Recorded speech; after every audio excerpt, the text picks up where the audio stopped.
What's going on, everybody? What's happening? Does that trailer just bump, Welcome guys? to the Geekly discussion.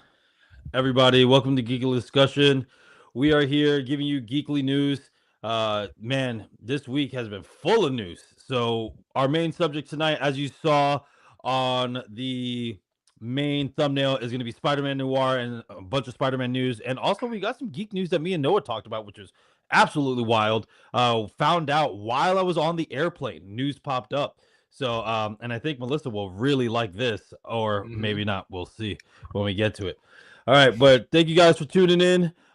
King Matthew, as always, thank you for your support. Thank you for showing up. We appreciate you, as always. Yeah. So, how's everybody doing, guys? How you guys been? Man, I'm good. I just been breaking down the scripts all day, so you know how tedious that could be, and I still got to finish it by tomorrow because I got to do a budget this weekend for that project too. So, but other than that, everything's all good. Going to try to catch Scary Movie and Masters of the Universe this weekend. Try to fit that in and see. Yes. So, I've been hearing positive reviews about that movie. Masters of the Universe? Yes. Yeah, same here. Yeah. Yes.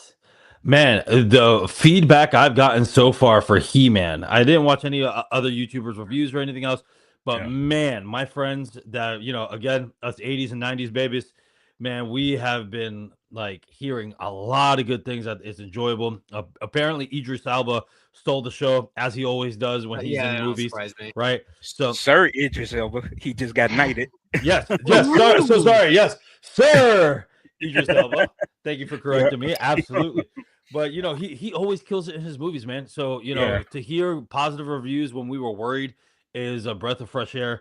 And then Scary Movie, obviously the critics are giving it a low score on Rotten Tomatoes, but you know what that means? That means that movie's probably good as hell. So, from the comments that I saw for Scary Movie, we're seeing a lot of, oh my God, this is the part 3 we've been waiting for all these years. So, you know, I'm excited about that. All the comments on social media have been absolutely amazing about Scary Movie. So I'm really, really glad that is getting the audience is really, really digging it. So that I'm excited for that. I'm excited to see our friends in it, Michael Levy and Felissa Rose. That's true. That's true. Oh yeah. Yeah, they're. I forgot about that. You see him in you see him in the trailer when they're doing the Terrifier 3-bit with Art as Santa. Yep. Yeah, so you see that's him awesome. In that Yeah, I forgot about that. Thanks for the reminder. Yeah. But no, what you been up to? Since I got cool with him, so. Yeah. Oh, there you go. Noah. You know, I'm doing good. I just got to see Mike and Melissa at the New Jersey HorrorCon convention last weekend when we were launching our board game, Stream the Player's Cut. Shameless plug. Check that out. Check that out on GameCown, please. Wait. Shameless plug right here. If you want to support, ladies and gentlemen, right there in the left-hand corner. Yep. On that, this side, that side. I don't know which side anymore. We're figuring it out. We'll get there. Yeah, I mean, I'm super excited that we're talking about my favorite superhero, and also not to mention that we have several video game announcements, which I'm not going to mention the one, but there's trailers for the new God of War game, which I gotta say gameplay looks good. Karen Page tearing ass. She putting belt to ass in that fucking game. I don't know if you guys have seen it. TMNT, the Last Ronin teaser game trailer just came out. Dropped. Yes. I'm so glad they put that in at the end. There's the Wolverine one, which, by the way, that's not Deadpool in that trailer. That's the Hand, which is why we know Daredevil's going to be in it as well, because they also teased it on Twitter. Unfortunately, guys, I'm also really sad because I can't be here until right now because one, I haven't seen Spider-Man Noir, and I don't want to get any spoilies. And also, it's my anniversary with my partner today. Our 10-year anniversary. Oh, but you know, sticking around. I don't know about you guys, but I love my girlfriend more than anything in the world. I will say I approve. Riley is awesome, man. So Nobody's a sweetheart. Nobody got that obsession reference. It's okay. I got it. I got it. I skimmed over. Well, we'll talk a little bit about obsession news just came out as well, man, and not for the better. So we'll talk about that as well. Melissa, what do you got? Me, I just been busy trying to get ready for this fair this weekend. The studio that I go to, Ariel's, is performing at the Montage Mountain Heritage Fair. Nice. So we'll be there Saturday and Sunday if anyone is in the neighborhood, and you'll see us on flying pole, lyra, straps, and Tippy if I decide to die. But been getting ready for that, and then I have a show at the end of the month. So. And to top it all, Woods is gonna breathe fire at the end. Yeah, no, not this time. I have my fire fans, but I doubt I'll bring them. I was recording. I didn't know she could do that. Yeah, I do. All right, so let's hop in for the audience, guys. Let's hop in. So Spider Noir. Sorry, Noah. I know you got to bounce. All right, guys. I'll see you maybe in a little bit when you talk about Brand New Day, because I can't skip out on the other Spider-Man stuff. Ah! Wait, I almost ended the stream. Hold on, that's the wrong button. That's the wrong button. No. Yeah, don't do that. Woo! Good thing it double checked on me. All right. Ah! Oh my God, I'm trying to do a big guy. Nope. There you go. It's all right. Nope. First try. Ah! It just froze. All right. He froze. You got it. All right, go delete. All right. So Spider-Man Noir, man, or Spider Noir at Amazon. So obviously we've been hearing a lot of, hey, why did they make some changes, especially to the name? You know, it's just Spider Noir, not Spider-Man Noir. And then also, why is his name Ben Reilly? For those of you that don't want to get spoiled, please do not stay on. You've been warned. So I don't have the little button like Dave does right now. So hey, I'll give you 5 seconds. 4, 3, 2, 1. All right. So here's the deal. The whole thing with Sony and Marvel, allegedly the reason why they made a lot of changes, you know, we're wondering, is it for the good? Is it for the worst? Right? Like we're saying in our thumbnail, is that hey, why did they ruin the story with Into the Spider-Verse, right? Because he's Ben Reilly, and this may actually be another Spider Noir in a different universe. So that's what's been buzzing around right now. So the whole thing of, like I said, the rights, Peter Parker apparently can't abuse alcohol. He can't kill unless it's in self-defense, like in the comics and all this other jazz. So they want to make like a grittier Spider-Man. But I loved it. I mean, I don't think it hurts. I think it fits well in canon if you want to go that it is a different Spider Noir. However, there are a couple of things that are tripping me up. Like on the very first episode, when it's just like someone years ago asked me, what universe is this? Right? So is he the Spider-Man Noir that we actually seen and they retcon some stuff like the spider bite and whatnot? Or, you know, is this a totally different one? What do you think, Marcus? I'm thinking it's another universe. I mean, just to get past all the legal issues between the two companies, you know what I mean? So just chalk it up to another universe, especially with those that aren't familiar with Spider-Man Noir, and you know, having famous characters like Flint in there, and Lonnie and Felicia, even though she goes by Cat in this, you know, yeah, different universe. So, but it works. You know, it worked. Yeah, I think so. Melissa, what are you thinking? Do you think it's the same Spider-Man Noir from what we saw in Into the Spider-Verse, or do you think it's a different one? That was like hard for me just because I didn't remember the from the Spider-Verse. Hey, Ian. But I actually think it's just a lot of it. They're trying to make it into a different dimension simply because of all the licensing and to like, you know, they have to change things. Otherwise it's going to impede on everything and it's going to get shut down. So, however, it is, I think it'll be just, I think it's great. I mean, I love the story that came through of sets, the costumes. I was impressed that they even did it in 2 colors. And like one thing that was great is if anyone Googled it online, it actually changed to black and white if you Google searched it. So I like all the marketing that's happening with this. And I actually loved Nicolas Cage. And I think this is the first. Oh, he was great. Yeah, I think this is his first TV series. And we've always seen him in movies. Yes. Like I've, you know, known him from Raising Arizona, and now we're getting we're getting more Cage. So Yeah, I love it. First thing I can't ever saw him in was the Cotton Club. Him and Lawrence Cotton Fishburne were in the Cotton Club. Club. Oh, really? Yeah, Wow. with Richard Gere. Yeah, Richard Mhm. Gere was in it. Yeah, that was like a late 80s, My- mid to late 80s movie. Yeah. Yeah, my most memorable to this day, man, even when I was a kid, was Face Off and Con Air. Mhm. Con Air, Mhm. Yeah, Face Off with John Classic. Travolta was incredible. Oh my god, yeah, it was absolutely. So Yeah. Ian, the question was, and I was asking these two, with all the changes, we know that they changed a lot due to rights with Sony and Marvel. Peter Parker can't kill unless it's self-defense. He can't abuse alcohol. He can't use profanity. Yada yada yada.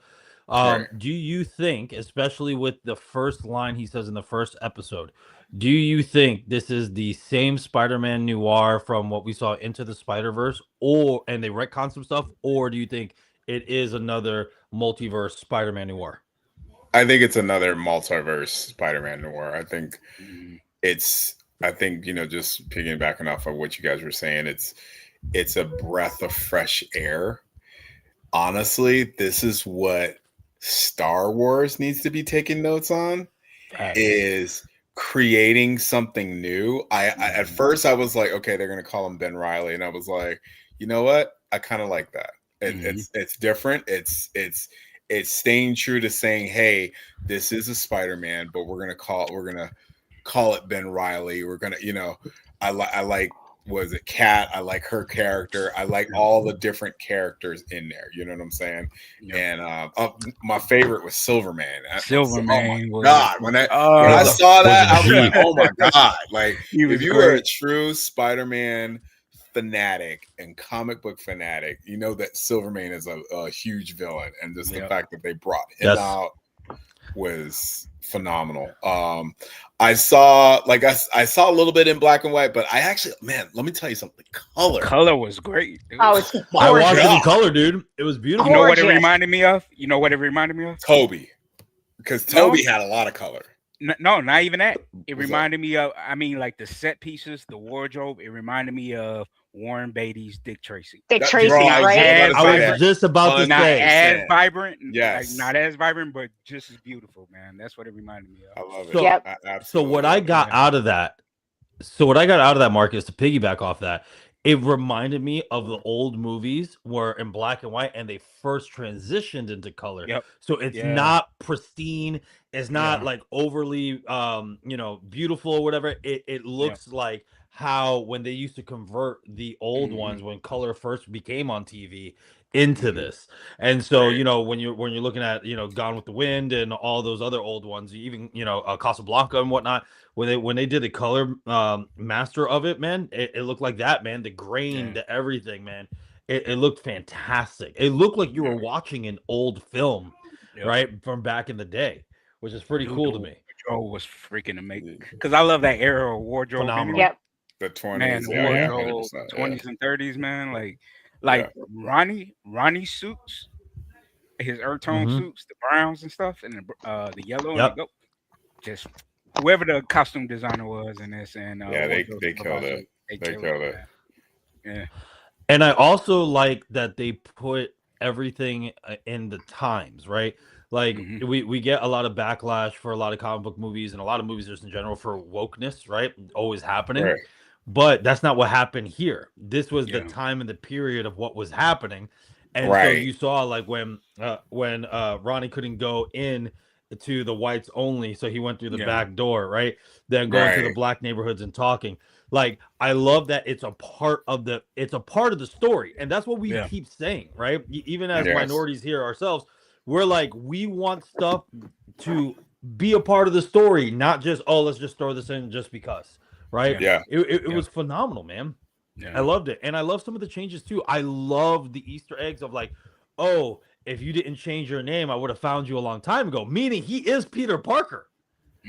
That was a beautiful line in the damn show, man. It was just like, so that's why with some of the lines in it, that's why I'm like, damn it.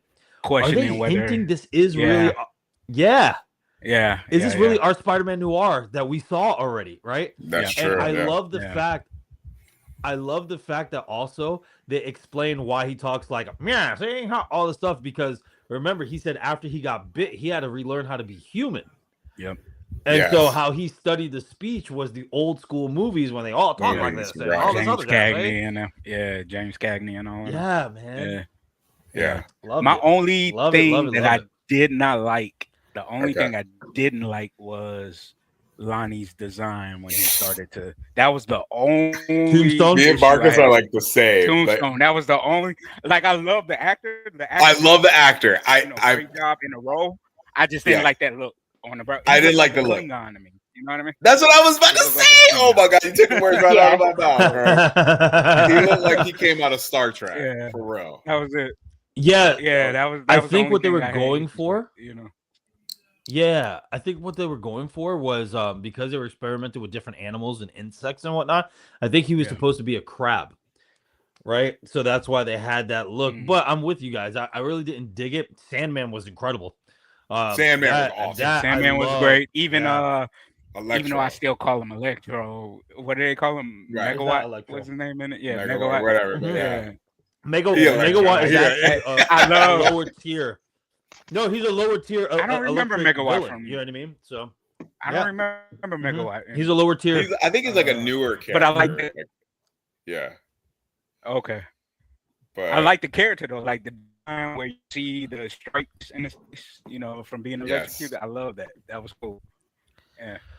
And also, I love the fact because how he was talking. I was like, but that's how gimmicky they talked back then in the movies, So yeah, but not only that, he was a thespian. Remember, he was a theater person, so his whole shtick was big in theater, right? So I dug that, man. But I also love this. I don't know if you guys are going to jump on board with me on this. What I love what they did with Megawatt was they did not make him OP like Electro. They made him that if he used his powers too much, that it drained him. I love that. Yeah, because I like that. Yeah. Because how the hell is he gonna fight? You know what I mean? How the hell is he gonna fight an electric powered being? Because remember, even in the comics, Spider-Man was getting his ass beat by Electro, right? Yes. Until he figured out how to go ahead and the rubber suit thing, and depending on which iteration of Spider-Man when he's fighting Electro, right? The like how Andrew Garfield did with his web shooters and whatnot, right? So it's one of those things that.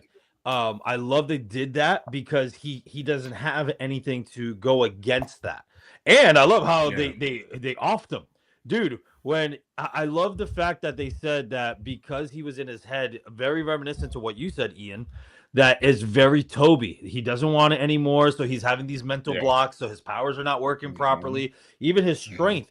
But then when he's focused, that strength comes out, like when he kicked the dude in the bar, and that dude flew. When he lifted the cars, that you start seeing that once he is believing in himself, this is what happens. So when he tossed him into the train, I was like, man, loved it. Loved it. But I love too how Megawatt when they were sitting in the car before the attack on the street, how he was just sitting there and he was talking, and we really got a glimpse of how intelligent he really was.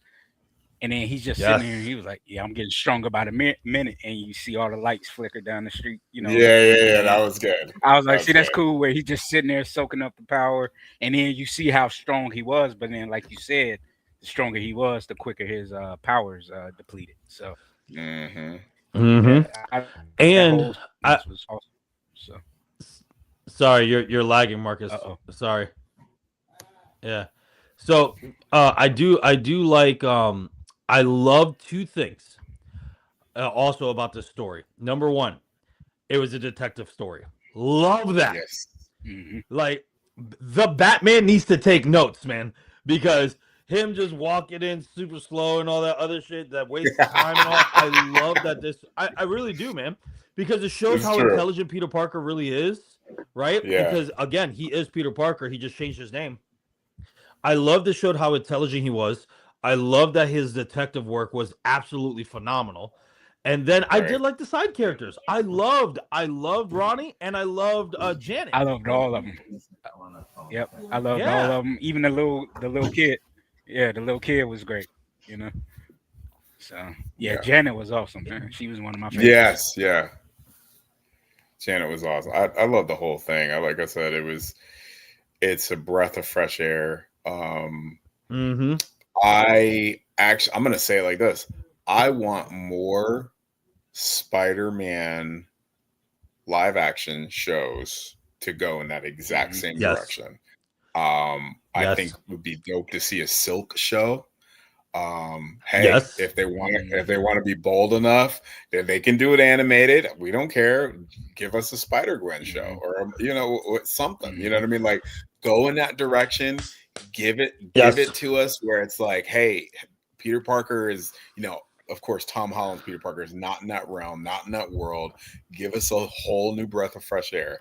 We love it. I like the little idiosyncrasies of, hey, we're gonna touch on this character, but this character is not going to be this character. It's going to be, weird way of how this character is. I love it. I absolutely love it. It was phenomenal. I'm in agreement with you because, like, as much as I want Miles and on the big screen, right, I would be totally fine with a series. Man, I'm telling you too. Mm-hmm. I would be totally fine with the Miles Morales. Absolutely. Series, so absolutely. Yeah. And then obviously all of us nerds, we call Spider-Woman Spider-Gwen, but a Spider-Woman show that is Gwen, I think would hit hard, bro. Especially with this Into the Spider-Verse and Beyond the Spider-Verse that we are literally waiting for all this time. I think it'd be a great filler. Yeah, dude. I said, of course she can't do it. You know what I mean? I wish she could, but nah, she can't do it. Why can't she? Because she's Kate Bishop, so she can't. Well, I don't know. So what? Yeah, that's true. And I don't know.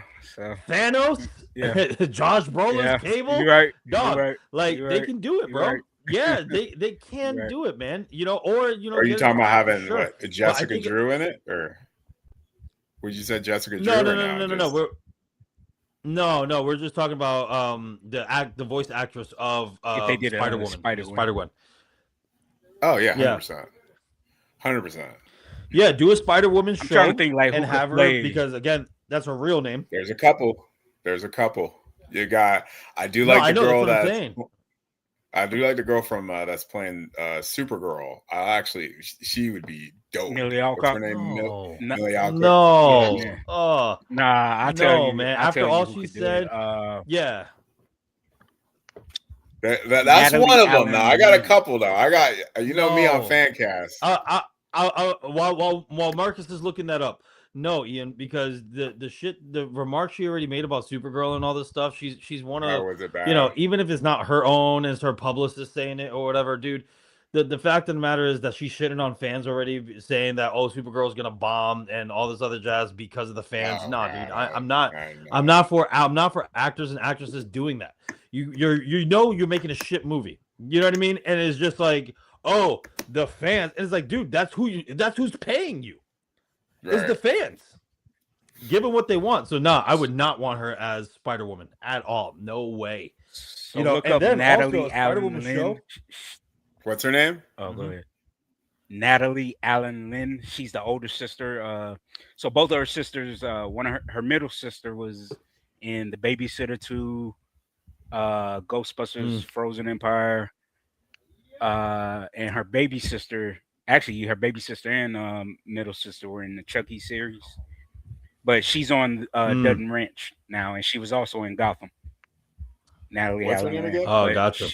Natalie, Natalie, and then the middle name Alyn, and then last name Lind, Lind. Oh, okay. She's on. Yes. I know what you're talking about. Yes. She's on Dutton Ranch now, man. She would be a good Spider-Gwen. Yeah, I can see that. Okay, I know what this is. Yep. Yeah. I'd be good. Yeah, she's a good actress. All three of her sisters. I mean, all three of them are good. All three of the sisters, yeah. Shannon, I'm not familiar with Lavera. Does anyone know? You talking about Lauren Lavera. Lauren Rivera. Oh, gotcha. Yeah, he's talking about Lauren Lavera from Terrifier. Oh yeah, I can see it, man. Get. She would be more. Lauren would be a great Felicia. Nah, she would be Felicia for me. Oh, I can see that. I can see that as a Felicia, or even one because she's a martial artist and does the stunts. Yeah, dude. Yeah. Lauren will. But I can see her as the original. What's the original Spider-Woman's name? I keep forgetting. It's not Jessica Drew, the one before her. Sharon I keep forgetting. Let me see. It's Oh no, Jessica. No, it is. It is Jessica Drew. Yeah, it's Jessica Was Drew. she the first? You're talking about. You're thinking about she, Carpenter. You're thinking about Carpenter. Yes. Yeah, that's what I was thinking. Yeah. Yeah, but no, I can see it, man. I can see it. Yeah, that's a good good Shannon for saying that. But yeah, so I don't think this is a waste of time, to be honest with you. To get straight to the point, I don't think Spider-Man Noir was a waste of time. I think it was phenomenal. No, I think they really did super well. I think they did super duper well with what they had to work with, especially with all the the rights issues and stuff like that. I think they did phenomenal, man. This is something that a lot of people need to take notes on, whether it's movies or even shows. They really do. The story was very compelling. They explained a lot. I love the fact that we got to see Man Spider. Right? The fact that we got to see Man Spider. That was great. Oh my gosh, that was dude. Great. It was terrifying, but it was phenomenal. And so I know they said they didn't want to do that with Tom Holland in this one, which they should have, by the way. But I love because that's a part of the mutation, right? Is a part of the mutation of what happens to him, that you can bring the X-Men and stuff like that, whatever. But dude, they said they didn't want to do it because it's too scary for the kids. But dude, this was amazing. It was amazing to see Man Spider on screen. Absolutely. Yeah. And I think Lee Jun Lee did a great job as Cat. Yes, she did. Yeah. And that was her singing. That was her singing too. Yeah, she played in Babylon as a singer, and I loved her in that. That's right. Yeah. She was in Really? Babylon. Yeah, that's awesome. Wow. Okay. Well, one thing that you guys Melissa, don't, what are your thoughts on it? Me, I love the show. I love the costumes. I love the set. I love just being brought into the universe, especially since I've only seen a little bit of Spider Noir from the Spider-Verse, and I don't wholly remember it, but I really enjoyed the series itself. I can't wait for a second series. And one thing that I was reading about was Frankie, that was the kid that was helping Spider-Man throughout the series. He is set to be Alpha Spider-Man's sidekick. So he's going to be known as like Andy McGuire. And if there is a season 2, it will show him as a teenager who gained his superpowers. So that's a fun fact from that kid was great. Yeah. That kid was great, man. That's awesome. That is so awesome. What do you guys think about like the whole setup between him and Ben? It reminded me of Dick Tracy and Kid. And the kid, big time. Yes. Yeah.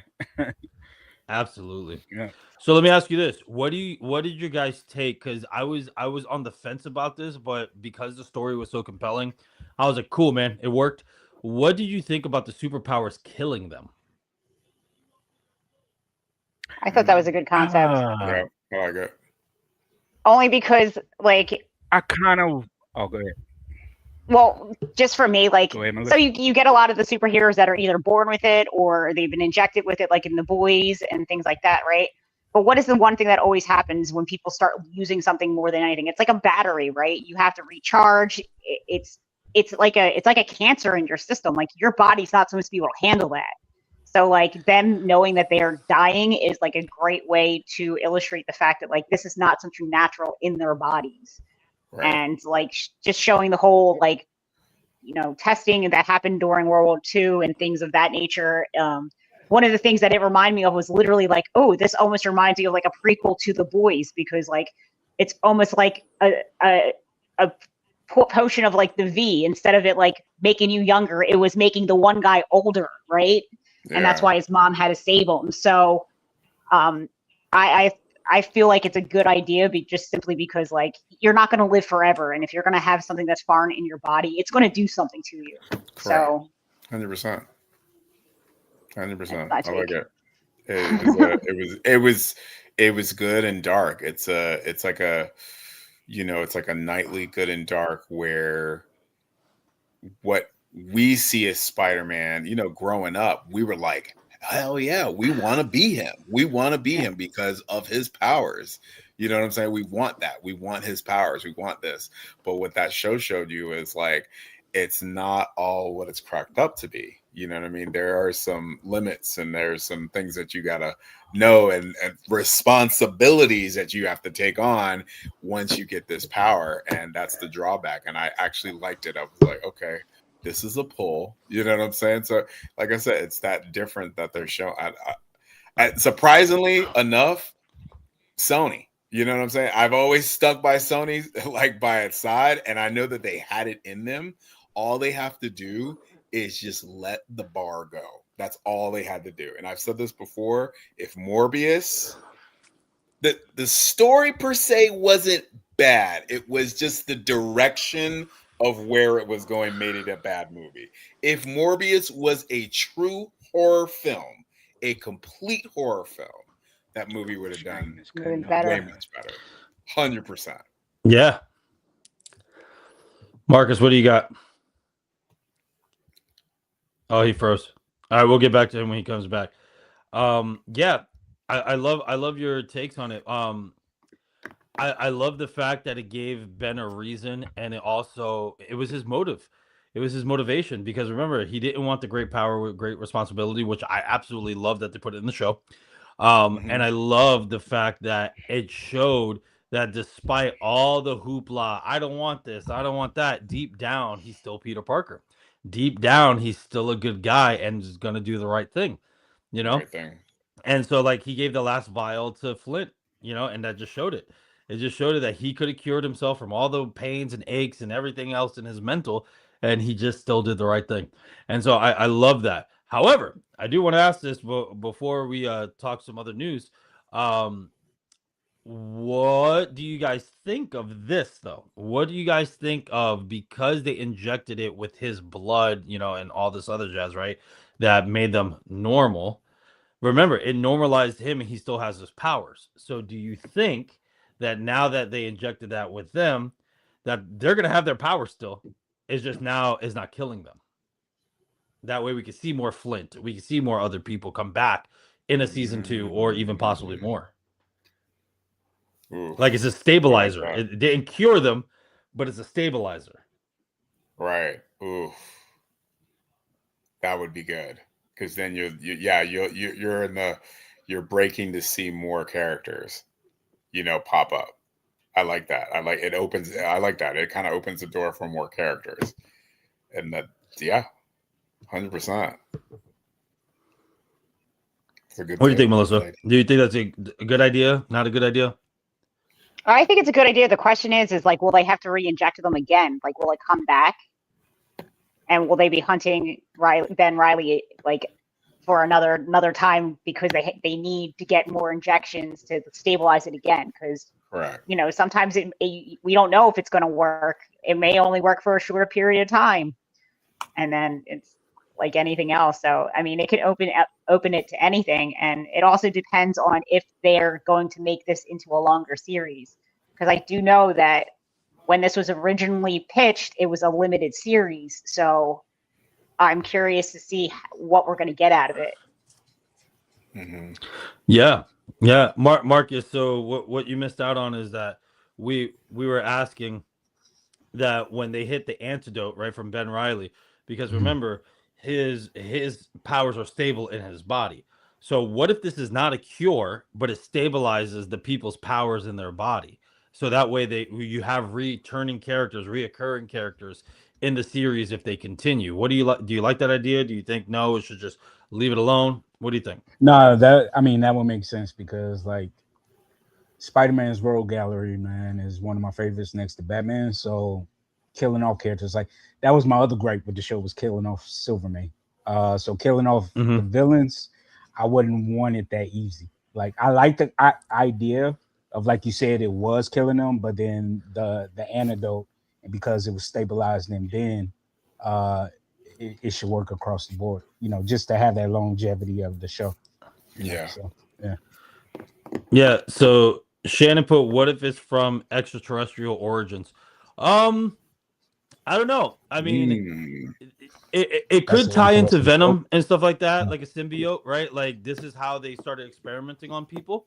I mean, that could bring Venom into Spider-Man Noir's universe, but they would have to do a really good job, though, of explaining that. You know what I mean? They would have to do a really good job of, like, how this came to be.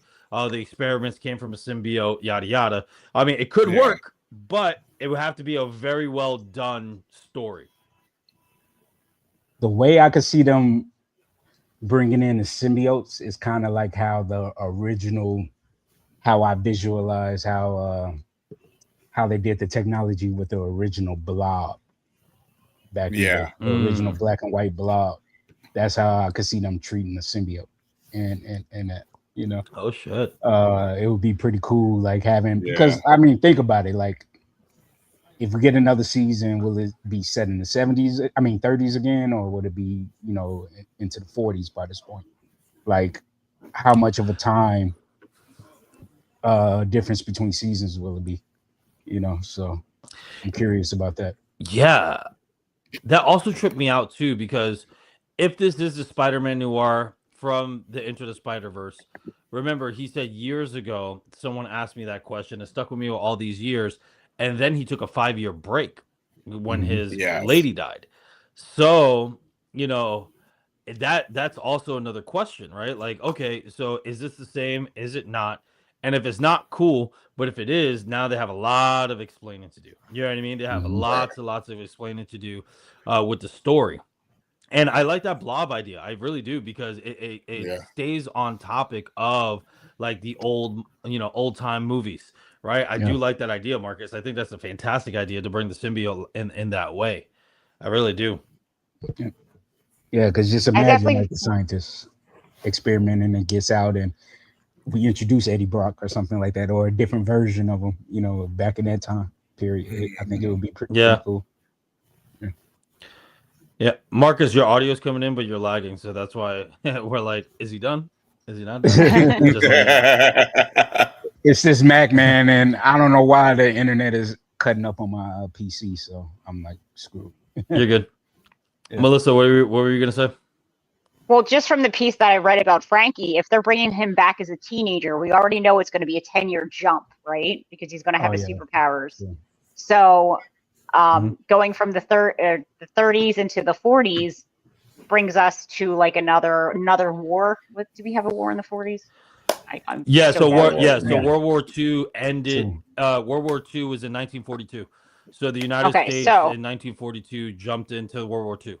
So that goes into World War that he was a part of was World War One, and so now if we drop it to the 40s, it'll be World War II.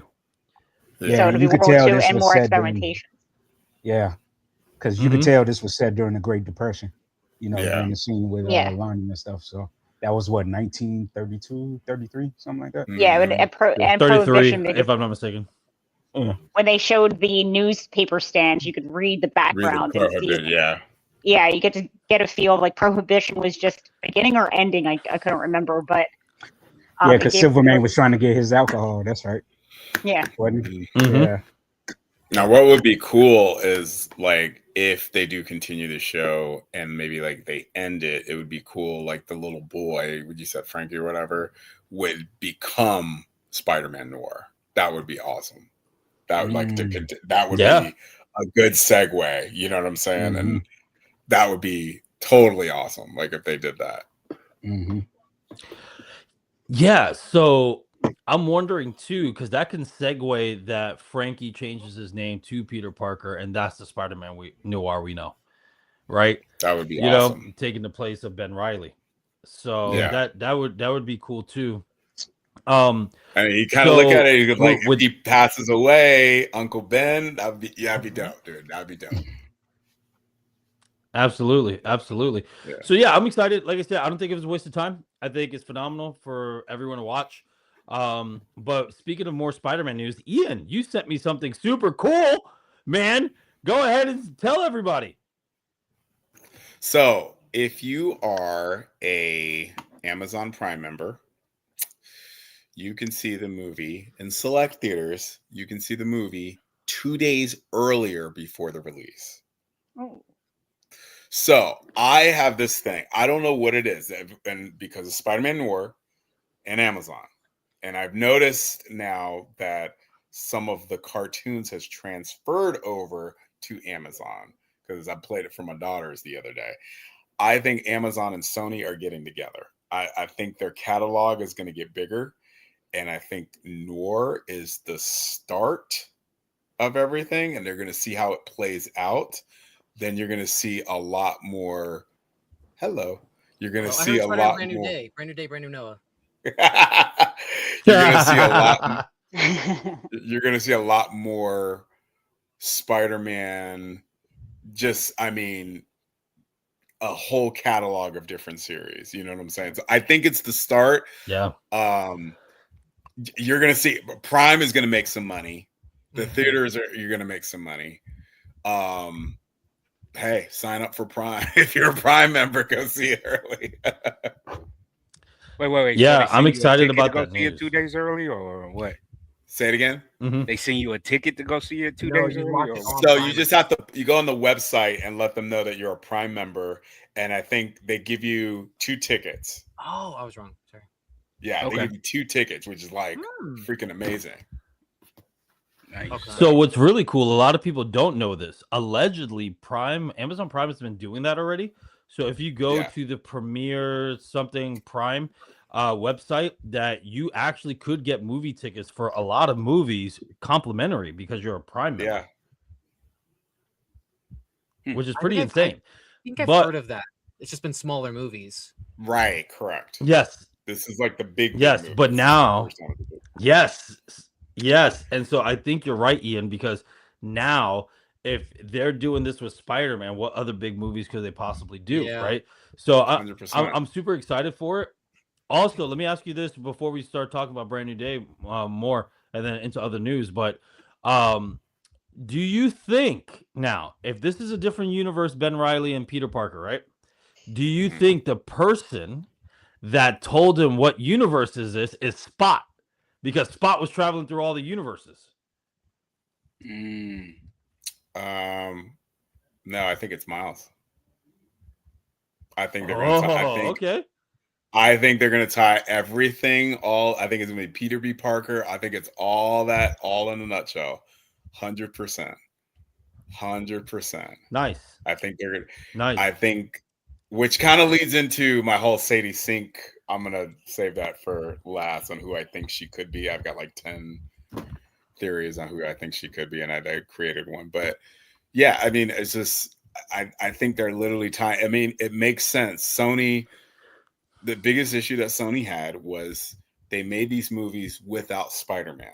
And I've said this before. Mm-hmm. If you had put a hint of Spider-Man in that movie, people would have lost it. We were watching Venom. What was it? We were watching Venom 2. At the end of Venom 2, I think everybody in the theater just lost it when they saw Tom Holland. Yes. At the end, we all were like, "What in the hell?" Yeah. So, like, if they can just do, and then they ruined it. Yeah, that's what I'm saying. I don't want to talk about that. I don't want to talk about that. But they can you know what I'm saying? They can come back to it and say, "Hey, we're going to do a resoft boot. Yeah. We're still going to use those same characters." But this time we're going to do it correctly. Mm-hmm. We're going to add a Spider-Man. Guess who's the only person that doesn't have a catalog of villains? Miles.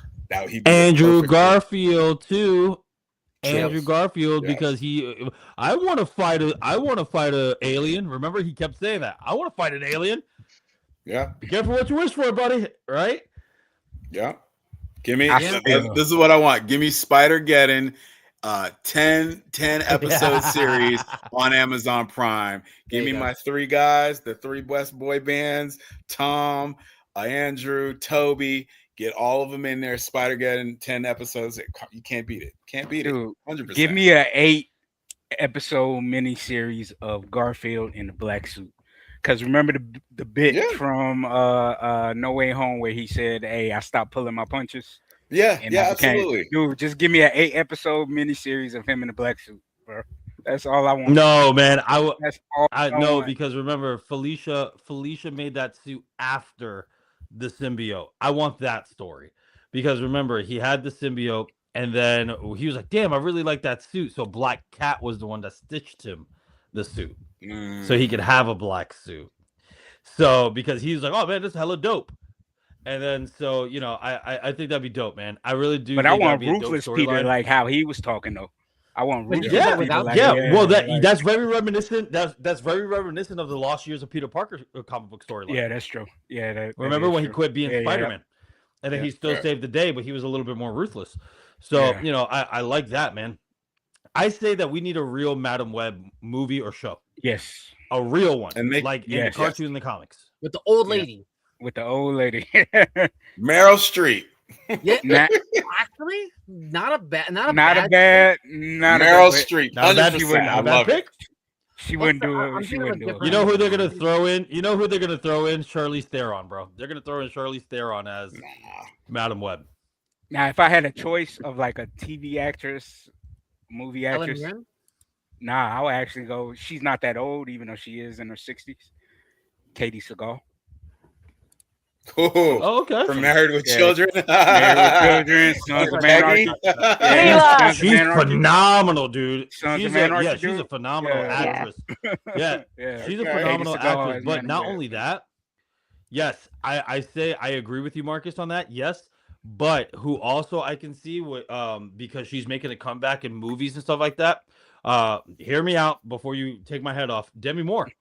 I thought you were Oh gonna say yeah, that. that works. That works. Okay, so Demi younger Moore. girl, She's okay. phenomenal Yeah. as well. I'm for it. Yeah, I'm for I got that. somebody better though. I Mhm. got somebody that is making a comeback. Mhm. She made a comeback in Ben White. Euphoria. Which is awesome. That's what I And was thinking. I was gonna make that joke. You ruined my joke. I was gonna say Sharon Stone. Oh, Oh yeah, that's not a bad pick. I Not a would bad I mean, pick, pick- bro. I would love her pick as an Sharon- actress, but she can't keep it. Well, forgive me. I think her mouth got her in trouble, like where some of her statements and stuff. I don't know. Understand, if yeah. that's the audience. Yes. But I love her as an actress, though, man. I love. Yeah, Sharon Stone. because she was great in Nobody Too. I love Yeah. her in Nobody Too. Mhm. Yeah. She was great in that. Sharon Stone. Yeah. what a bit of I people think though. I think Marcus, you Go ahead. Marcus, I think you nailed it on the head, though. I really do. I like your casting. She should definitely. Katie She's Seagal? such an Yeah. underrated actress. Yeah, absolutely. Yeah. I think that's a perfect Madam Web, dude. I think that's a perfect Madam Web. Now that you say it, I'm Yeah, like, there's- damn it, that would have been awesome. I know there's a tons, yeah. younger story, like a younger Madam Web. Like there was a storyline for that, but nobody connects the title of No. Madam Web to that character. And even if they like Mm-mm. again, you're gonna have to have your really niche Spider-Man like Spider-Verse fans thinking about that. Like, because I know about it, but like not in a way that I cared. And also, Right. it wasn't that story. They didn't even adapt that character properly. So it's like Nope. you didn't really make a Madam Web movie. You just made like a female spider totem movie with the Correct. vampire Yep. people that are not actually the vampire people that traveled across the multiverse and ate spider people. That would have been a cool story. Like if you had done Madam Web that way, where Madam Web is the kickoff to that whole I can't remember the name of the storyline, but with the vampires that go and attack spider totems from multiverses, like if you had started it with that and Yes. this family takes out the 3 spider women in this universe, like, yep, now it's tasty. Now we're going on to the next universe.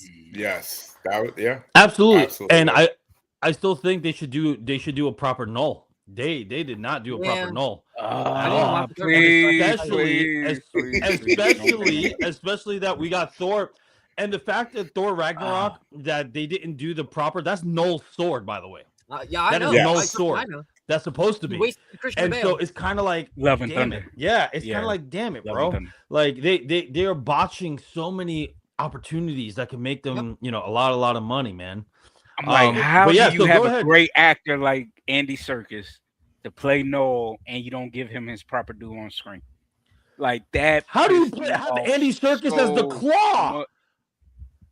Right? And Yeah, they he didn't was. do anything with him. Right. the Claw Yeah. in Black Panther. Yeah. Yes. To be fair, do we really think they were gonna go the route where he becomes the embodiment of living sound waves? Like, and I think that's cool as fuck. Nah. Don't get me wrong. I That's think cool as they fuck, that's but I don't think yeah, it's good. that was going too far fetched. I don't think the world They was don't ready do for that. one yet. Like the purple alien was too much for them. Like Yeah. they did the grapes, they did the raisin characters, the singing raisin. He's the singing raisin with the sunglasses. That's what they did. Thanos was it, and then they're like, all right, let's reel it back in. Even though they still do weird shit, but they do normal weird shit. I don't just Yeah. do weird shit. Spider Ham is cool. Spider. Yeah, I love Spider-Man. Definitely need one. I love- man. Dude, He needs his own I series. want him. He needs his own I animated want series. him. Yes, not only an animated series, he needs to come back and be on the Spider-Verse. Yeah. He needs to come back. John Mulaney as Spider-Ham was incredible. Yeah. That was like it's such a weird thing to say, but John Mulaney, wrong John. John Mulaney as a pig spider, kind of cool. Yeah. Perfect casting. Really weird to say, but really perfect casting for that character. Absolutely. So Ian, go ahead with your theory, so we can talk about a little bit about the other news. Okay, so Sadie Sink, everybody's been, I know Marcus, you had to go. Didn't you say Madeline Pryor? That's a really good one. Yeah, that was a pick of mine. Yeah, like I said, it could be a good pick. They could go the route of the X-Men. Like I said, if they do go the route of the X-Men, I think it's going to be an X-Men that is not somebody that we automatically think like somebody like Rogue. You know what I'm saying? Like somebody like that. Mm-hmm. But there has been some rumors and kind of, I guess, background information that this person is supposed to be called Chakra, which is a character I never even knew about. It's a multiversal character that is a part of, Noah, what you were saying, the spider totem thing, and goes around different multiverses and eating different Spider-Mans in their different universes. Oh, okay. So here's the crazy part, though. So I kind of had to look it up. She only goes to multiverse universes where the universe becomes an incursion or it's messed up. That's how she connects herself to get into it. Interesting. And also Doomsday is going to be an incursion, a whole incursion thing. And but Tom Holland. Whoa, what's that crackling? Who's crackling? Somebody's consuming chips. Melissa, is that you? It's okay. I muted her mic. There we go. I'm thinking like, because I was talking to Dave about it. I don't know how accurate it is, but some people said that they've been some people have been hinting, or they think that there's going to be a secret Marvel concept that's coming out and we don't know about it this year in between Spider-Man and Doomsday, and they think it's going to be the third Doctor Strange movie. We've heard nothing on it, and they kind of left it at a very important moment, which would make sense. But they were the ones that said the incursions. Yeah. So if they did do like a secret project Marvel movie in between the two movies, which I mean that you're really cutting it short because this movie's come out Spider-Man's come out in July, right? So you don't have a long time, right? So if they did do it, it would make sense that it would be Doctor Strange 3, so we get more. So it leads us right into Doomsday. Like you have the buildup of Spider-Man, Spider-Man, and the cross, and like at the end of the movie, it's like, hey, by the way, your whole universe is about to fucking die, and then you have Doctor Strange. Third movie, whatever you call it, the incursion race or whatever you want to, I don't know, call it whatever you want. Or just do it like a one shot, like a 45-minute one shot. Could do it like a one shot. And then that time, but then you have people like, well, I don't have Disney Plus, or I don't want to watch the TV shows, and then they say, well, it's not connected, but actually it is connected. But we do need something Doctor Strange right in between those two. I think that is true. Like we need something Doctor Strange related that kind of ties it in, because that was a big thing that happened at the end of that movie. It's like, hey, the female version of Doctor Strange is here to help end incursions. Not only that, that's their opportunity to bring Wanda back too. Yeah. They've already said they plan on bringing her back. They just don't know when. Yeah, but they butchered her character. Remember, Wanda? So overpowered. Wanda is a Nexus being. There's only supposed to be one Wanda, dude.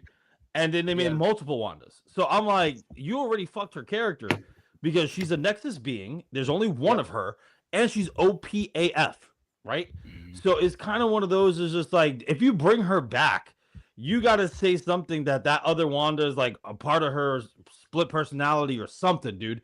Because to have another Wanda out there, that is the dumbest thing they did to her character. It really ruined her character. It really did. And then also the deleted scene that they took out of Doctor Strange. Yeah. Did you know about the deleted scene about Doctor Strange? Mm-hmm. What do you mean?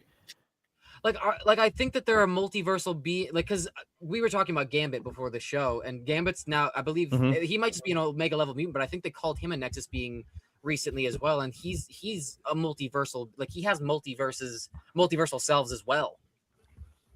And the comics, when you're a Nexus being, there's only one of you in the entire multiverse. Well, no, I know that, but I thought that they changed. I thought that like I don't know, maybe it retcon or something like that. Hold on, let me. Well, Yeah, I don't think like they'll that, make man. him a I Nexus. don't like that at they'll all. make him a Nexus being because of his comment in Deadpool and Wolverine. Like, remember? Yeah, Wasn't man. Wolverine Wolverine was Nexus, right? Or no? No, he he's wasn't. not He was a an Nexus, anchor he's being. an That's Omega level different. mutant. Yeah, he's an anchor being. Sorry, Got it. he's Okay. definitely an Omega mutant. Anchor That's my being. bad. Yeah. So no, Wolverine is a anchor being, basically saying that if he dies in his universe, the whole universe crumbles. That's different. A Nexus being is out of the entire multiverse. There's only one. That's how OP that character is. You know what I mean? Gambit would be it because of the fact the joke that him not getting his movies, Channing Tatum getting his movies and everything, and the whole that little joke that they did. Yeah, he would be a Nexus being. Yeah, that could be cool. I don't know how I feel about anchor beings either, though, because like then that also kind of makes Nexus beings pointless because there's one of them because of how overpowered they are, but then they're not anchor beings, and then if the anchor beings die, then that whole universe dies. I don't like that's again. Marvel is a convoluted mess as comic books. Like you go into comic books, there's like 20 million different things that are the center of the universe and control the what is the fucking the Enron crystal or the Encron crystal, whatever, and for X-Men or whatever. Like that controls the multiverse of multiverse or whatever. There's a bunch of convoluted bullshit, but anchor beings are interesting. But when you know of other things already existing that kind of rebuttal those existence, I don't know. It's a 50. That was Disney Marvel, by the way. Yeah, that was Disney Marvel, by the way, making some dumb shit up because that's not in the comics. It's their way of saying that it's their Nexus being without it actually being one. Yeah, which is crazy to me. But whatever. All I know is Sadie Sink, man. I really do. I have this weird theory. Like I do like the fact that if it's Mayday Parker traveling the multiverse, whatever. But now that we're talking about it, this could be the retcon to Madam Web. That could be a projection of Madam Web inside Tom Holland's multiverse. Oh, that would be interesting. Doesn't mean that it's actually her, like the real Madam Web. Yeah. That could be a projection of her in his universe. Yeah, that would be. I have a feeling that the mind hopping thing is going to. Well, she did that in Thing's character. I think that's a misdirection. Yeah, because Madam Web, she had that ability in the animated series. She didn't do it too much in the comics, but she used to swap, her mind. She used to swap her mind and other people's, to get the message out. Yep. Yeah. So absolutely. So that would be a great retcon reintroduction of Madam Web for real, and then we can get Spider-Geddon. And we can have all this other stuff, dude. That'd be a twist. No one's expecting that. That'd be the hell of a twist. I would like the projection of Madam Web. I would like that a lot. Yeah. Yeah, that would be absolutely, really especially that you have all the clues, the clues of the comic, the poses of the comics, and all this other jazz. That'd be amazing to have Madam Web, show up in his universe. That was the best arc in the animated series. Was the Madam Web stuff. Yeah. I'm coming back. I'm so excited.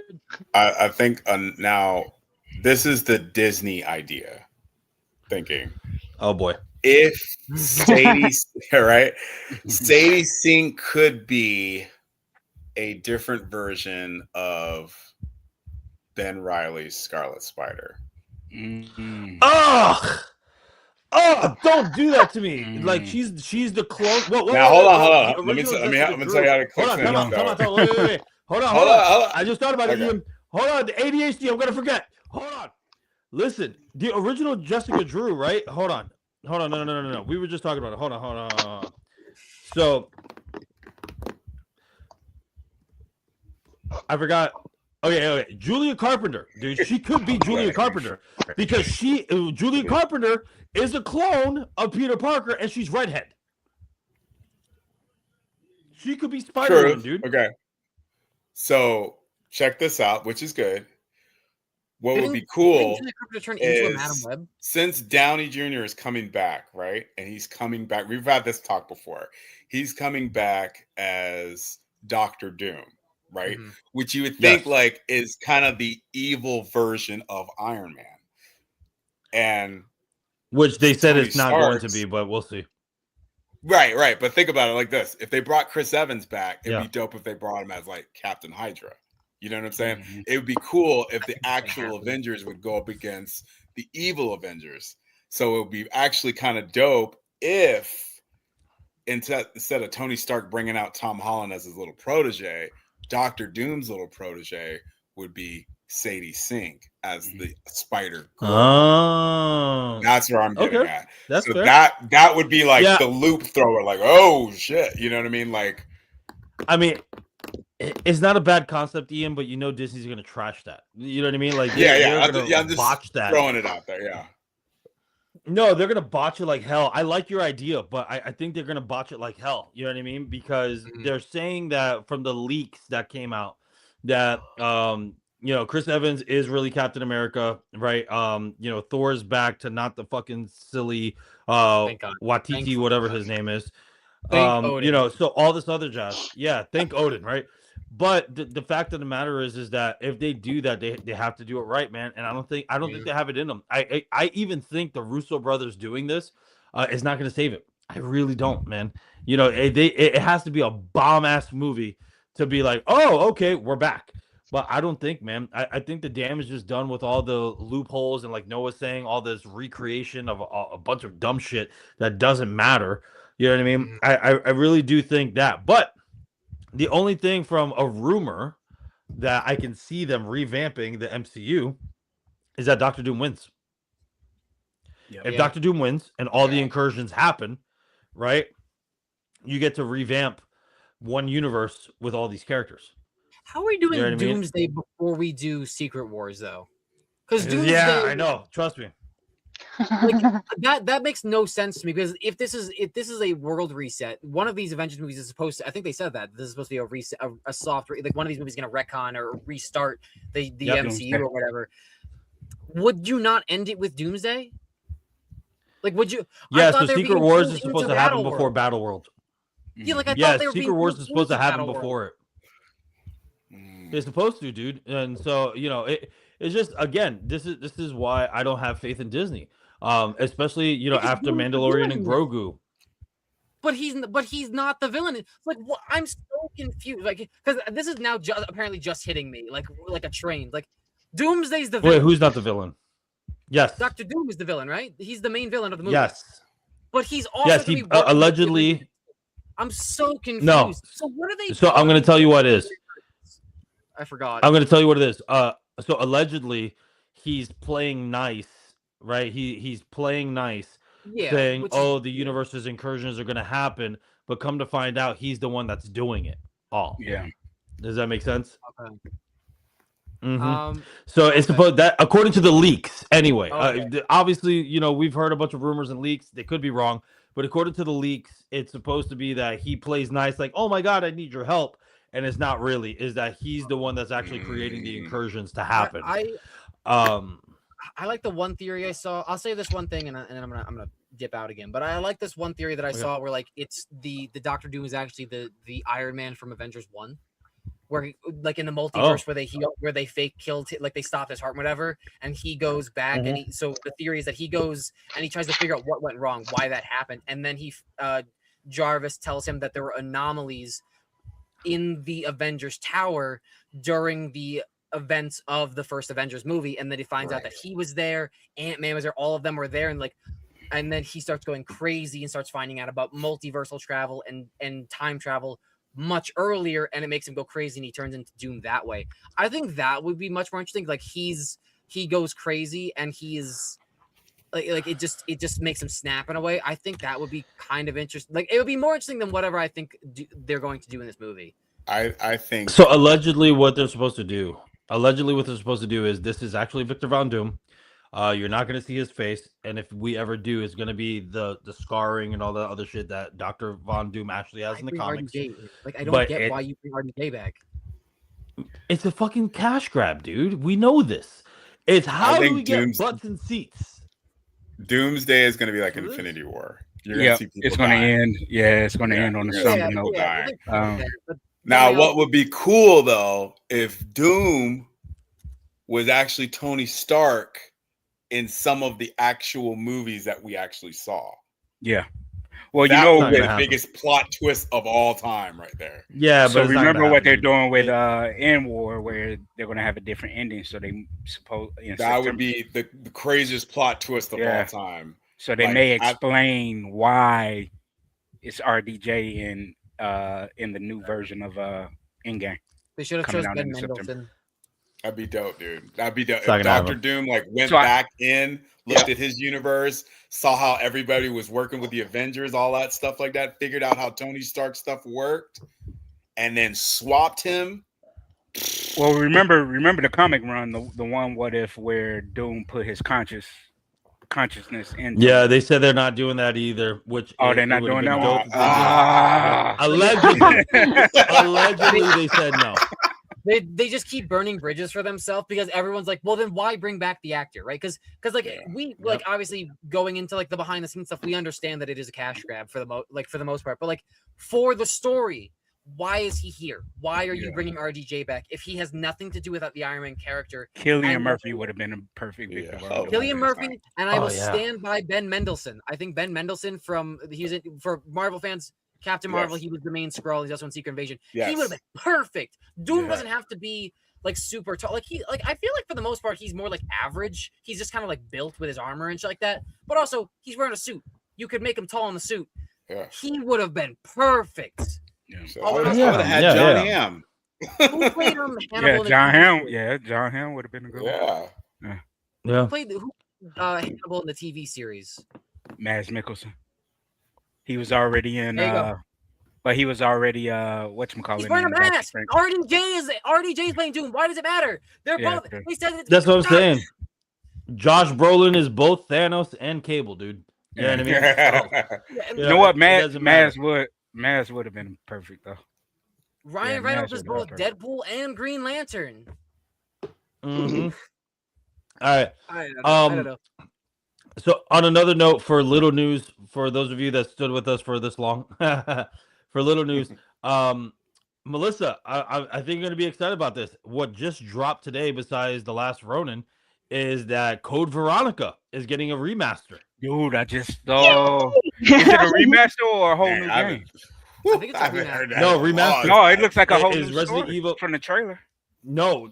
No, apparently it's remastered Code Veronica. Well, I mean, even the remastered other Resident Evils, they tweaked a little bit, you know what I mean, and whatnot. But allegedly, Code Veronica, is going to be. Because I don't remember that old lady from Code Veronica. Code Veronica was also a cabinet game, right? Like it was an arcade game, wasn't it? So I mean, like they have to. No. Code Veronica was a on regular PS1 RPG. Yeah, it was a regular RPG. Yeah, it was like all roll game. Yeah. Or the drop of because it is. She's going. She look. I'm looking to see if I have her. I don't have her. Is it a CD binder? Yeah. Yes, it is. The dust for that. Yeah, I don't remember that old lady from Code. Well, it's been ages. But that's how old my games are in here. God, yeah, I love it. That, you could sell that on the black market for like $50K. I would, but I broke my disc. I accidentally broke my disc, the first disc. No, now it's a no. Yeah, I know. Wait, that there's just that. happened just now? No, it's been. Just now? Oh. No. I did it years ago. I still have it though. The new one's coming out. Yeah. So like you said, but that's Marcus, like if anyone remembers this. Yes, Survivor. Holy shit. Yeah. Does anyone remember Dino Cross when they basically did the Chrono Trigger with dinosaurs? Mm-hmm. Dude, that was insane. Was it Dino Crisis? Marcus, or is that a different one? Dino Crisis. No, I think Dino Crisis is different, but it was Dino Cross or something like that. I don't know. Anyway, but Marcus, to your point though, if they remaster it, they're gonna probably add some stuff into it, man. Yeah. You know what I mean? Yeah, I think it's announced as a remaster. I think it's phenomenal to bring back the game. I want those stories, man. I want those stories as a TV series. It's easily done, man. It's easily done. You can run multiple series like that, of Code Veronica or Resident Evil 2 and Resident Evil 1, Resident Evil 0, man. Like getting another one of that too. Yeah, man. You heard about that, right? So that was announced earlier in the week that they're doing a modern remake Resident Evil 0 of the first game. Wait, Danny, look at this. Oh, the original. Yeah. Oh, so they are. Oh releasing shit! And then look at I the love game it. at the Yeah, bottom. Dino Crisis. Yep. Dino Crisis. See? Yep. Dino Oh Crisis. yeah, Dino Crisis and Time Crisis. I love it. So I was Yep. right. So when they announced, I think they announced in like 2025 that we're doing like we're announcing like 6 games in 2026, and I'm like, I guarantee you it's 2 new games and then like 4 remasters, and I knew Veronica was gonna be on there. I called it, and then I also said that they were gonna do a remaster for Resident Evil 1 because it's the 30th anniversary. Or not 30th anniversary. Yeah, 30th anniversary because it came out in 96. So it's if they announce it this year, if they hopefully release it this year, so they actually have it on the 30th anniversary, that would make sense. Especially if they release it in September, October, when Resi 2 and 3 takes place, and then it gives them a little bit more time because I think the first game takes place in like early September, right? Like it takes place in early September, and then like Resi 0 takes place in July or some shit like that. Yeah. I don't know. Timelines. But yeah, but that's only 3 games though, because you got Code Veronica, you got 9, you got the remaster now for 1 as well. So then what would They'll probably do 2. Remaster They did 2 already. I thought they did 2 already. More. Well, they did 1 and 2 and Nemesis, but they're gonna do more with the updated engines today and make it more modern. But 2 looks fine. 2 came out on the PS4. Wouldn't they redo 0? Yeah. I want them to redo 0. I really do. They could. 0 is my favorite. I love the story, but oh my god, those fucking controls. And I don't know about you guys. I played it on Wii, and then I played it on mouse and keyboard, and somehow Wii was better. Yeah. No, GameCube, bro. I played it on GameCube when it first came out. I didn't have it on It's my favorite Resident Evil story. So speaking of games, that Wolverine game, I saw a full Oh my god. Holy shit. Oh, Holy shit. Oh man, I can't wait, dude. Dude, all these games coming out with these trailers. God of War, Laufey, is that what it's pronounced? I'm not sure if that's pronounced. Laufey, yeah. Laufey. Phenomenal. Yeah. Wolverine, phenomenal. The Last Ronin, we didn't get much, but I'm already excited. You played the theme song. My pants had to be changed. And then you have fucking Code Veronica dropping. Like that is such a bombshell. Wallets are empty.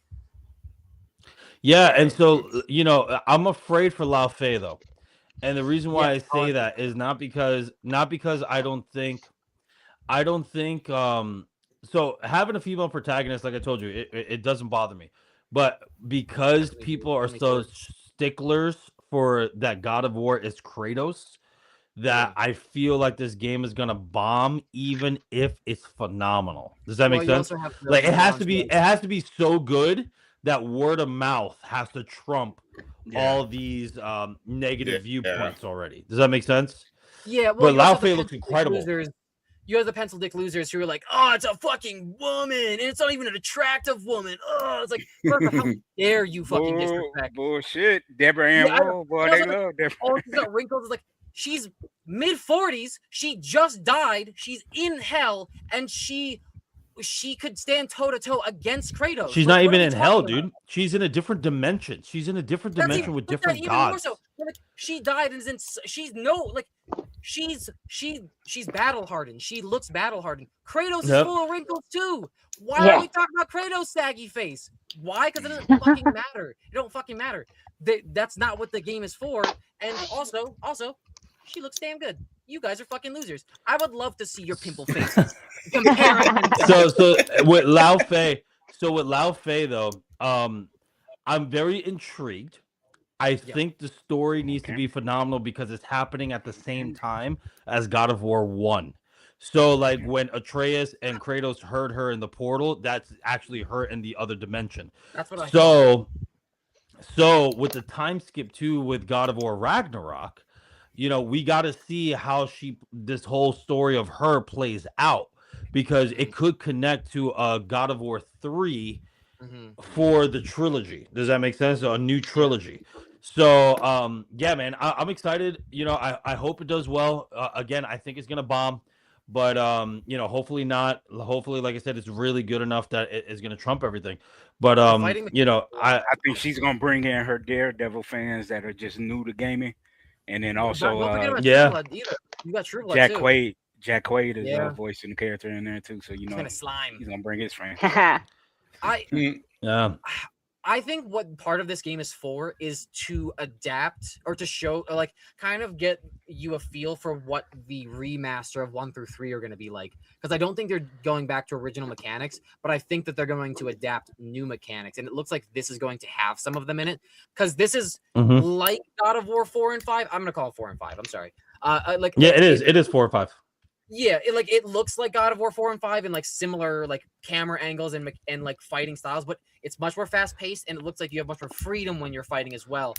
And I don't trailer, like she's getting dogged around by honestly, it kind of looks like Mangog. I know it's not, but like it looks like Mangog from the Marvel universe. But she gets thrown up, and she's like being choked out. She just fucking spits in its face, like, all right, that's badass. Like the disrespect. Noah, you cut out.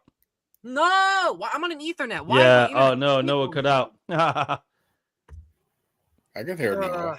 Am I back? You can hear Noah. He cut out on my. Yeah, end. I can hear Noah. Okay. All right. Well, we're gonna keep going. Noah, what happened? What's we're going on? Hopefully it's not my internet. Oh no. Yeah, I hear Noah. Noah's fine. I'm gonna keep assuming that everybody. Martha's cut out. Well, I'll let him rant and I'll shut up. Watching that, watching the trailer and just seeing how badass she was in all the action sequences, like it sold me. It really did. Like seeing God of War 4 release, and I didn't buy the game after playing the first three. Like I like the platformer aspect of 1 through 3. So seeing the newness of it, I'm like, I'll just watch somebody play it and I'll get the story that way. Because that's mainly why I like the story, which is why I also like the idea that Latte is going to be in this, because it makes sense. It has lore building to it. You just need to actually pay attention to the lore building in the games, which it seems like a lot of people don't do. Absolutely. A lot of people are like, how is she even doing this? She can't hold up to Kratos. Like, didn't they reach a stalemate when they fought the first time they met? Pretty sure she's just not only that. Remember Thor, the original lightning bolt clash is her and Thor. Yeah. Like I don't know what we're talking about here, like what they're talking about there. Like those are the people that just not paying attention to the game. They're just looking at the fight sequences and that's it. Listen to the story when it's on the screen. Even please. Brock and Sindri said it. They were like, that was a hell of a woman. She was a warrior. And remember, the axe is originally hers. Yep. That also begs the question, how did she die after she died? I don't remember how she did. Did they explain how she died in the first one? I don't remember. Did they explain it? Nope. They said your mother was sick. That's all they said. Yeah. So I want to see the real reason. What took her out? What happened that she died? Because like you're telling me that she got sick and died, but like that's never happened to Kratos, and we've established that she's just as strong, if not stronger, than Kratos himself. So what happened to her? Because she was also wrapped up too. I don't know. Didn't they say they were going to remember on this trilogy of his son? Like the new games were going to be him, Atreus? No. So Atreus leaves, and they said they were going to do a spin-off game with him. So that's why I thought this was going to be.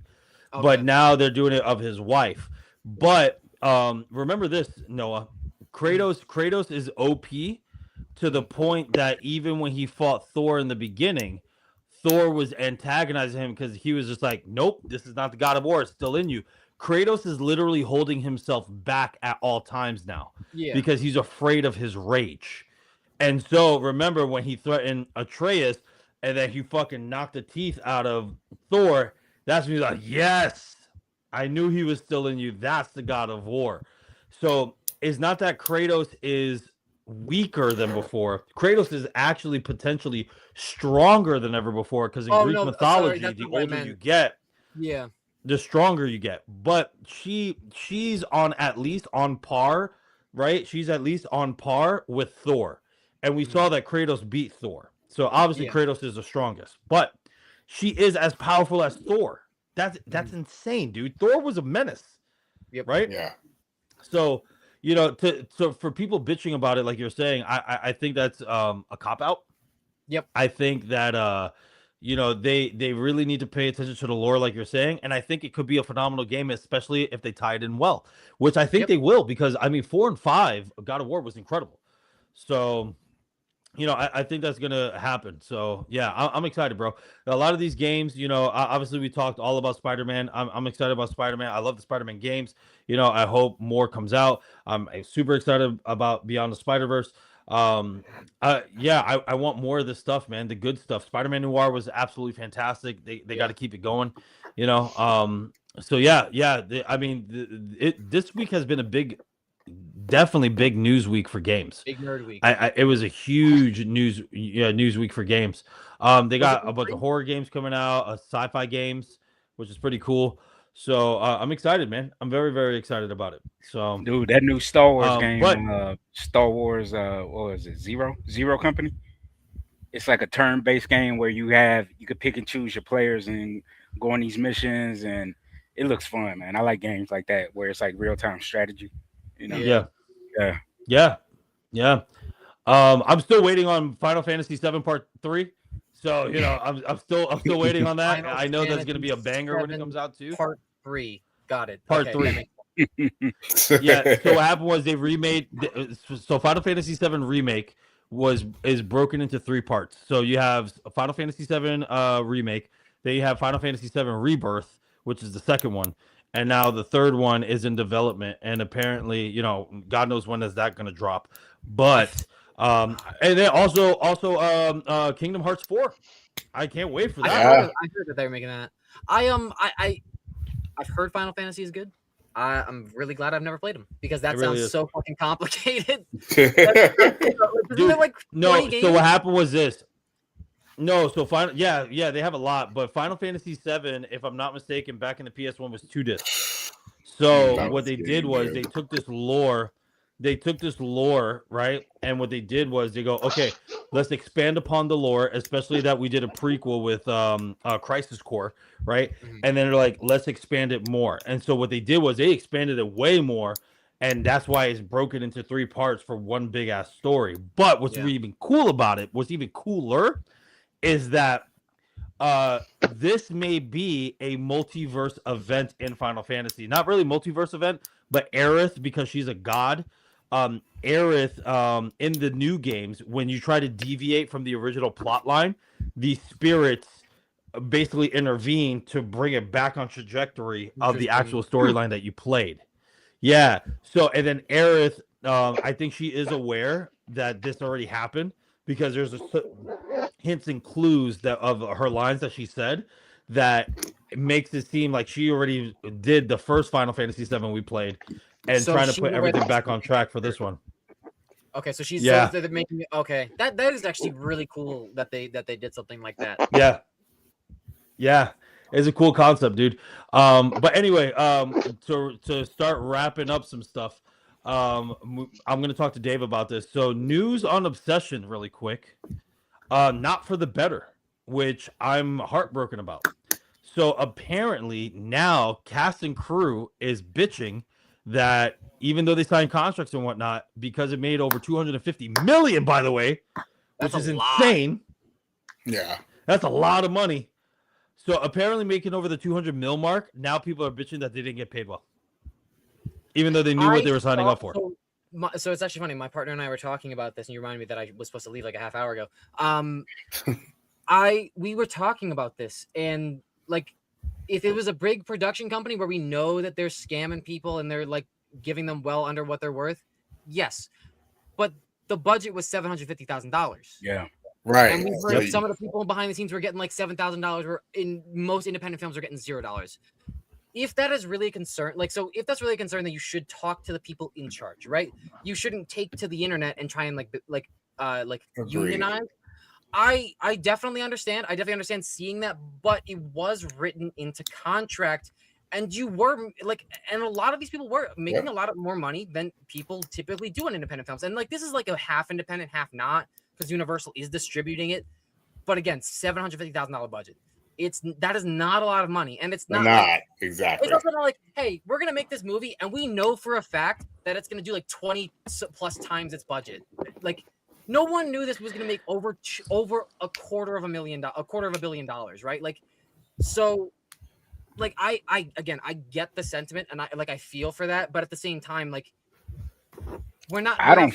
I don't feel for it because you nailed it on the head. Look, Yeah. Danny could In this attest to this. economy, I feel for it. When you are in pre-production on a project and you're crewing up and you get those deal memos out, you work out with that individual. Hey, we're doing 12-hour shoot. Yep. Am I booking you for 8 to 10 hours and then you get the 11th and 12th hour overtime, or am I booking you for 8 hours and the 9 and 10 hour 1.5 and then 11 and 12 are double? You work all that out in pre-production. They signed the contract. They knew what they were getting paid. You can't bitch them just because the movie is making money. You should be happy. You're a part of a groundbreaking movie that is helping change the game.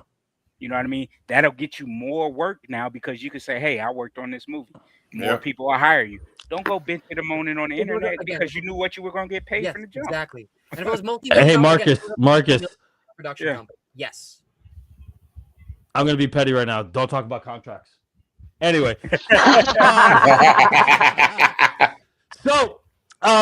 Anyway, that's my petty moment. Anyway, so the deal is this, even on independent films, if it's non-union, right? If it's non-unionized, period. Even with our shoots, man, we went to 12 to 14-hour days, right? When no one gets overtime and stuff like that, because it's an indie film, man.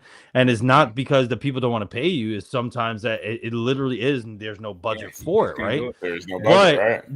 The problem is, stop being upset at your director and all the other people. Who you need to be upset to is the distributors. Because if the director and the main person in charge sells it to a distributor for X amount of money, right, then you should be talking to the distributors, right? Yeah. Or you should have had it in contract that it's a percentage from the distributors, right? Yeah, that's not his fault. Yeah, that's not his fault.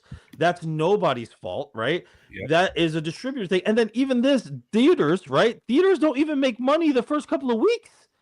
It's majority distributors that make the money for the first couple of weeks. This is why theaters are hurting, right? Yeah, and so it's kind of one of those things is that if you are upset about it, don't go to the internet and start bitching and moaning. What you need to do is go behind the scenes, negotiate better, and talk to the people in charge. Negotiate your contract. Better. That's what you do.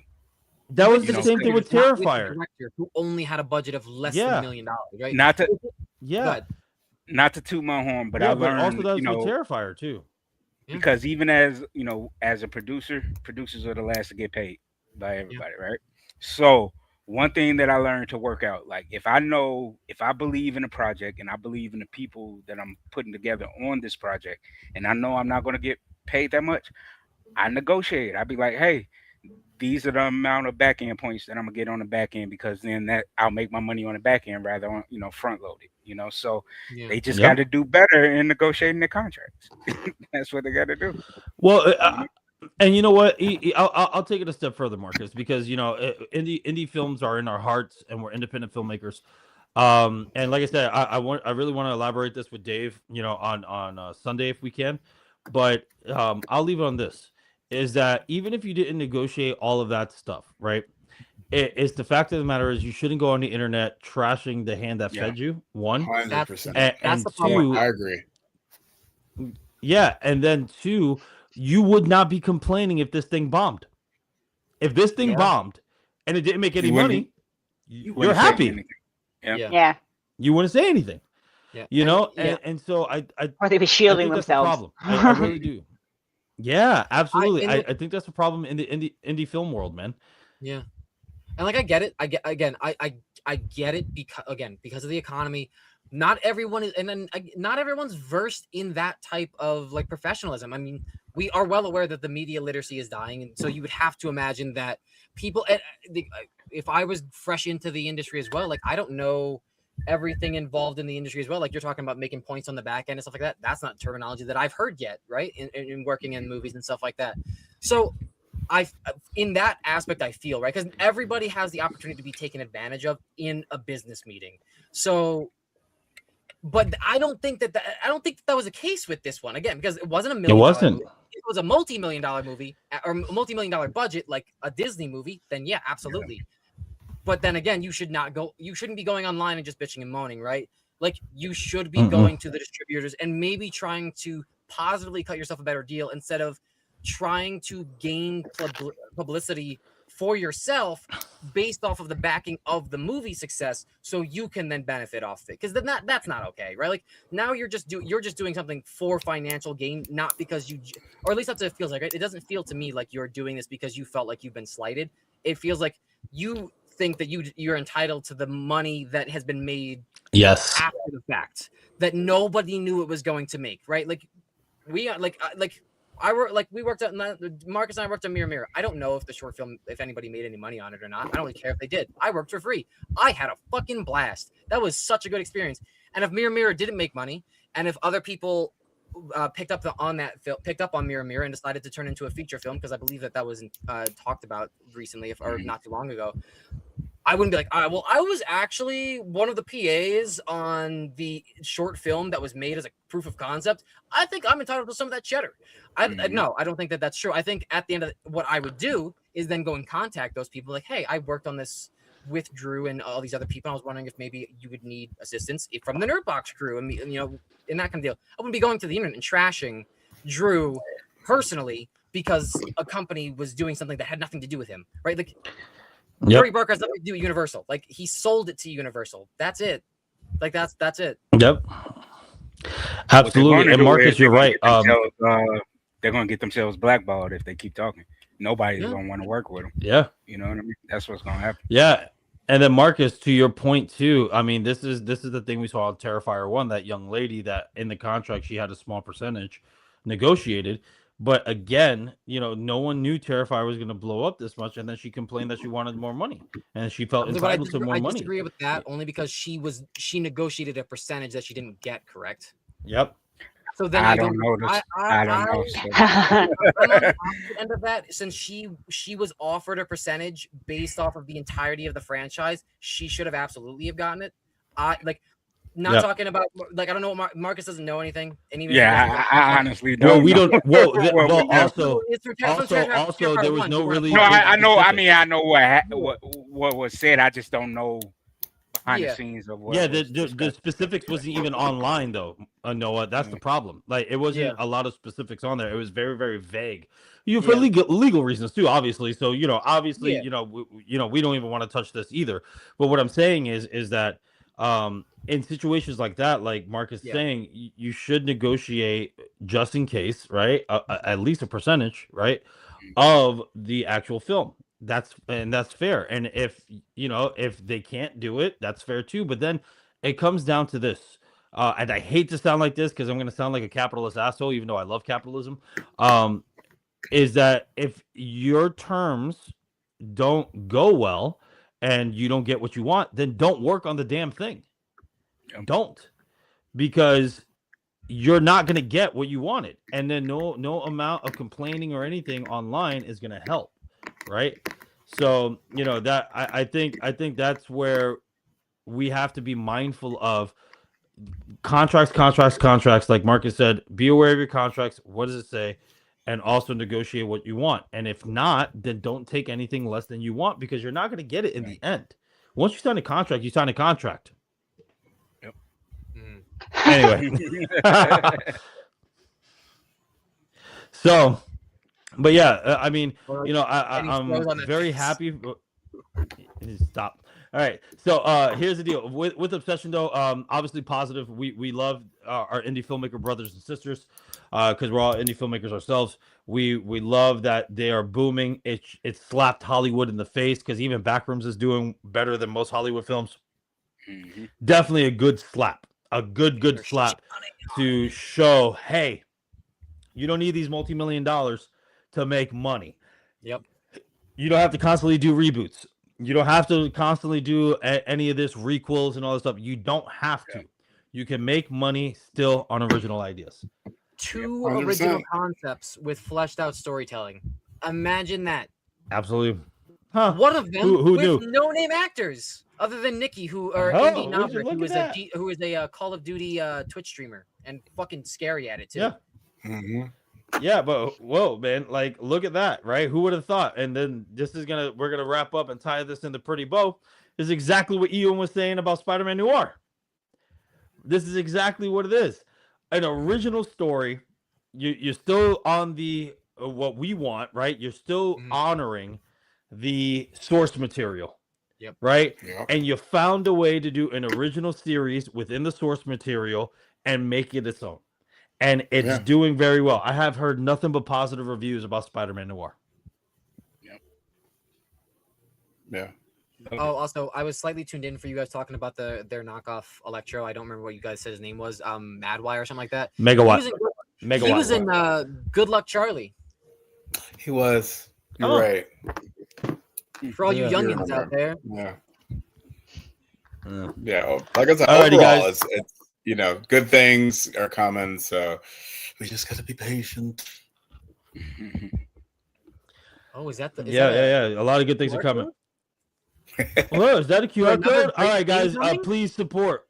Right? Oh, please support the stream. The Players Cup is our board game that here at Nerdbox we've been working on. Again, your support matters. It helps us out a lot. So thank you for tuning in. Please scan the QR code. Please do whatever you can to help with the pledges and whatnot. And yeah, man, just word of mouth too. Tell everybody that you know. So yeah, any last words, guys? And they're a board game fan. It's a good game for just board game fans, right? Like it implements so many new things and then improves upon so many other things in classic board games that we all wish could be improved upon. And as a board game fan, as a childhood board game fan, I really like the game, and that's an unbiased opinion. And we got one of the players right here, Melissa, player 5. Yeah. Wait. Yes. And Player 5 is an OG character, right? It's an original character. Player 5 and Player 6 are original characters. Yep. Yeah, we created them. Yep. So yeah, please support as much as we can. So any last things, guys, before we end the stream? Nah, man, just everybody be safe and enjoy the weekend and check out Scary Movie. Show some support to our friends and the He-Man fans. Go check out He-Man. That's right. Yes, I'm definitely going to do that as well this weekend. All right, guys, we love you. Be safe, and we will see you on Sunday for the Howling Hour. Peace. Yeah, oh no, wrong one. There's a glitch in the Matrix. It's okay. It's a funny little bit for our outros, like we always do. It's the multiverse of madness. I'm so upset that we didn't do